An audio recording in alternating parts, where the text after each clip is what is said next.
Hello dear students, today we are going to see the second part of linear inequalities in one variable. This is for 10th ICSE and this is Mayank sir from the new Tulip International School. Now, हम यहाँ पे direct जो theory part हमने ख़त्म कर लिया पहले part में, और इस पार्ट में हम इम्पोर्टेंट क्वेश्चंस, सम ट्रिकी क्वेश्चंस और उसके ऊपर से एक छोटी सी एक्सरसाइज हम देखने वाले हैं. सबसे पहला क्वेश्चन है given that x belongs to integer find the solution set of -5 is less than और equal to 2x - 3 is less than x + 2. अब यहाँ पे आपको इंटीजर में आंसर चाहिए. दैट मीन्स हम यहाँ पे क्या करेंगे, टोटल आपको 3 रिलेशन दिए हैं, मतलब -5 इज लेस देन और इक्वल टू 2x - 3 एंड दूसरा relation 2x - 3 is less than और इक्वल टू x + 2. तो तीसरा ऑटोमेटिक हो गया -5 इज लेस देन x + 2, लेकिन उसको हम यहाँ पे गिनेंगे नहीं. तो यहाँ पे हम जो दो कंसेक्यूटिव इक्वेशन है, रिलेशन है, इनइक्वालिटीज है, उसको हम ध्यान में लेंगे. पहला -5 इज लेस देन और equal to 2x - 3 and 2x - 3 is less than और इक्वल टू x + 2. अब हम दोनों को एक साथ सॉल्व करते जाएंगे. तो यहाँ पे -3 को मैं लेफ्ट हैंड साइड ले लेता हूँ तो +3 हो गया, और उस तरफ x को मैं लेफ्ट हैंड साइड ले लूँ तो -x हो गया, एंड -3 को उस तरफ जाने की तो +3 हो गया. अगर मैं इसको सॉल्व करूँ तो मुझे दो रिलेशन मिले कि x इज़ ग्रेटर देन और equal to -1 and x is less than -5. मतलब कि -1 से बड़ा है x, या तो -1 है लेकिन 5 से छोटा है, 5 से छोटा है, लेकिन इंटीजर है, x इंटीजर है, मतलब नेगेटिव, पॉजिटिव, ज़ीरो कुछ भी हो सकता है. तो हम क्या करेंगे, -1 इंक्लूड हो सकता है, तो -1, 0, 1, 2, 3, 4, 5 इंक्लूड नहीं हो सकता. तो -1, 0, 1, 2, 3, 4, ये हो गया हमारा सॉल्यूशन सेट. अब देखो एक और क्वेश्चन दिया है that solve the following inequalities and graph the solution set on the number line. आपको इनइक्वालिटी सॉल्व करनी है और फिर जो सॉल्यूशन सेट है उसको नंबर लाइन पे दिखाना है. तो यहाँ पे आप देखो 2x - 3 is less than x + 2 is less than और इक्वल टू 3x + 5.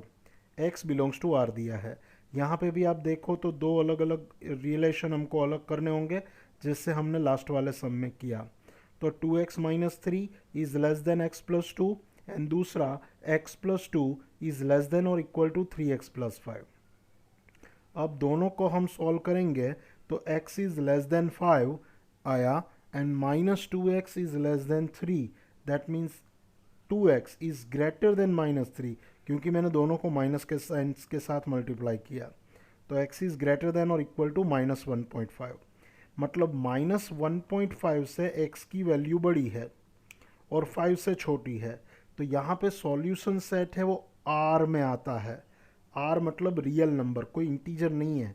तो इसको हम नंबर लाइन पे कैसे दिखाए, तो पहले तो सॉल्यूशन सेट हम लिखे, तो x where x belongs to r -1.5 is less than और equal to x is less than 5, ऐसे हम दिखाएंगे.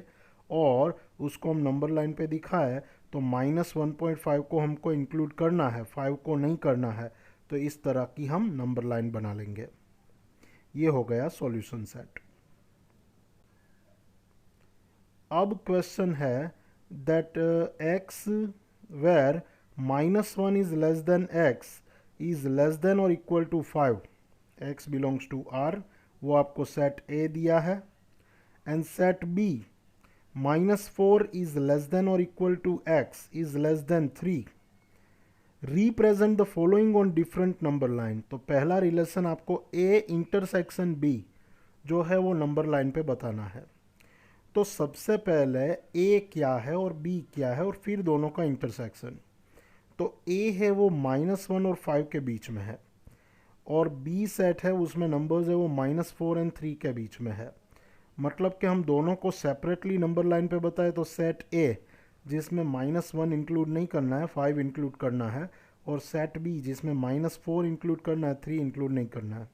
अब A intersection B, eighth standard याद करो, if you want to find the intersection of any two set then you will need to note down the common numbers between them. तो यहाँ पे हम क्या करेंगे, दोनों के कॉमन नंबर, तो दोनों में हो ऐसे नंबर कौन से है, तो कि -1 से लेके 3 तक, जिसमें -1 भी आपको इंक्लूड नहीं करना है और 3 भी आपको इंक्लूड नहीं करना है। अब वापिस ए और बी वही मैंने सम लिया है, लेकिन इसमें आपको ए यूनियन बी दिखाना है। तो देखो ए और बी हम वापिस जैसे लास्ट पेज में देखा वैसे ही हम करेंगे। यहाँ पे ए यूनियन बी दिखाना है। ए यूनियन बी मतलब ए और बी दोनों में अगर आए हुए हो वो सारे नंबर को आपको एक बार लेना है, वन टाइम। ओके, दोनों में आए हुए हो तो दो बार लेना, ऐसा नहीं, तो उसको हम ए यूनियन बी कहेंगे। तो यहाँ पे जो ए यूनियन बी है वो -4 से शुरू होके 5 तक का होगा, जिसमें -4 भी इंक्लूडेड है और 5 भी इंक्लूडेड है। अब हम वापिस वही सम मैंने लिया है, ए डैश इंटरसेक्शन बी। तो ए डैश इंटरसेक्शन बी, सबसे पहले तो ए डैश क्या है वो दिखाना पड़ेगा। तो देखो जो ए सेट हो, ए डैश मतलब complement of A, complement of A मतलब ए में जो ना हो और यूनिवर्सल सेट में हो ऐसे सारे नंबर्स, मतलब ए में जिसकी हमने गणतरी नहीं की है वो सारे नंबर्स का सेट है, उसको ए कॉम्प्लीमेंट कहेंगे। तो देखो सेट ए जो ब्लू लाइन से मैंने दिखाया है और सेट ए डैश है वो मैंने ऑरेंज लाइन से दिखाया है।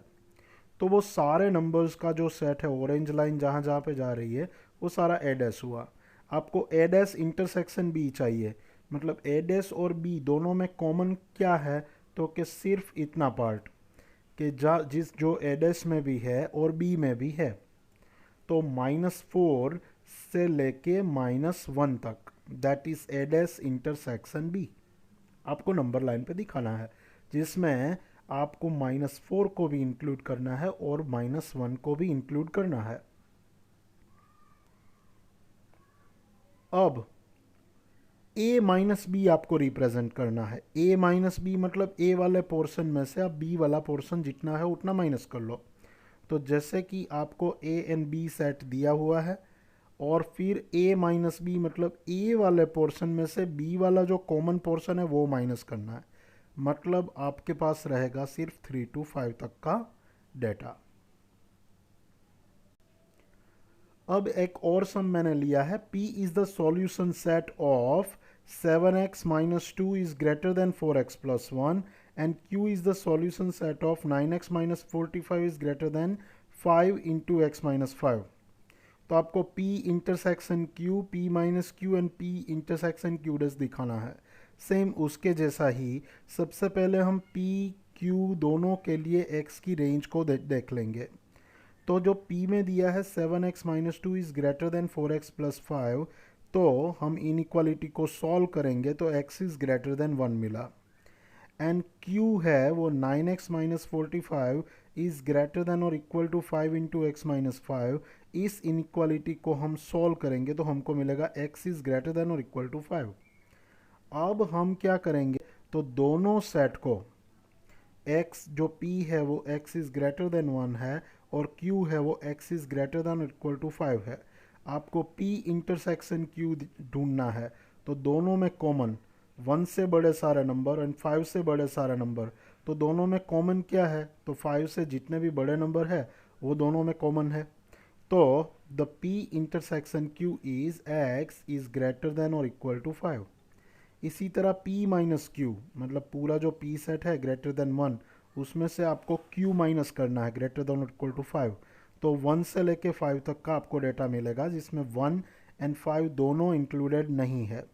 ये आप ग्राफिकली सोच के समझ के ये चीज़ करना, इसमें गलती ना हो पाए देखना।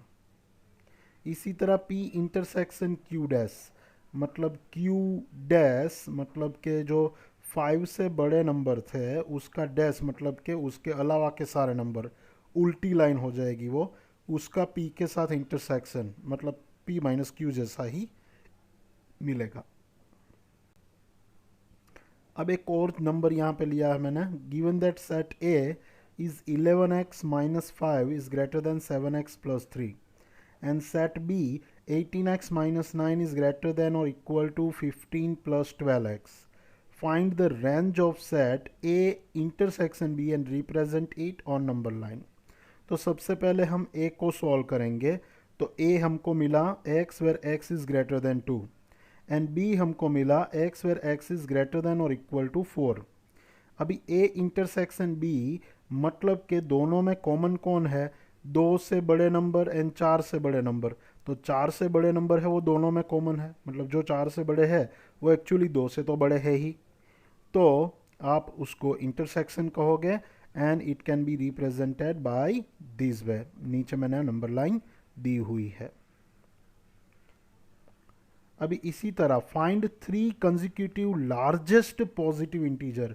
ये सम खास समझना, 3 consecutive largest positive integer such that the sum of 1/3 of first, 1/4 of second and 1/5 of third is almost 20। मतलब कि आप 3 consecutive नंबर को x, x plus 1 and x plus 2 ले लो। फिर क्या बोला है कि जो पहले का 1/3 मतलब 1/3x plus 1/4x plus 1 plus 1/5x plus 2 is at most 20। At most 20 मतलब या तो 20 या तो 20 से कम, मतलब कि जो सम है वो लेस देन और इक्वल टू 20, ऐसा हम दिखा सकते हैं। तो कि यस। फिर 3, 4 एंड 5 का हम एलसीएम ले लेंगे। एलसीएम आया 60। अब 60 को एलसीएम लेके उस अनइक्वालिटी को हम सॉल्व करेंगे, इनइक्वालिटी को। तो x इज लेस देन और इक्वल टू 24.702। अभी आपको क्या बोला है? कंसेक्यूटिव लार्जेस्ट पॉजिटिव इंटीजर, मतलब के जो 24.702 x इज लेस देन और इक्वल टू 24.702, तो x की लार्जेस्ट पॉसिबल वैल्यू 24 हुई। तो वो जो 3 कंसेक्यूटिव नंबर आपने लिए हैं वो 24, 25 एंड 26 हुए। नाउ यहाँ पे एक्सरसाइज दी गई है जिसमें 2 क्वेश्चन मैंने दिए हैं। यहाँ पे आप वीडियो को पॉज करो और ये दोनों क्वेश्चन को आप सॉल्व करो। उसकी नेक्स्ट 2 स्लाइड में मैं इन दोनों क्वेश्चन के पूरे सॉल्यूशन दे रहा हूँ। तो पहले यहाँ पे इसको पॉज करके आप ये दोनों क्वेश्चन अपने बुक में करिए। ये है पहले का सॉल्यूशन। आप देख लीजिए कहाँ पे आपने कोई गलती तो नहीं की, ये सेम आंसर आ जाता है। That means well and good, keep it up, ऐसी ही प्रैक्टिस कंटिन्यू रखिए। और गलती है तो भी टेंशन लेने का ज़रूरत नहीं है। इसमें से हम देख सकते हैं कि हमारी गलती कहाँ हुई है और इस गलती को हम रिमूव कैसे कर सके। और ये दूसरे का solution, you can check your answer, you can compare your answer with this. If any doubt, you can contact me on my number. Thank you very much, kids. Bye bye.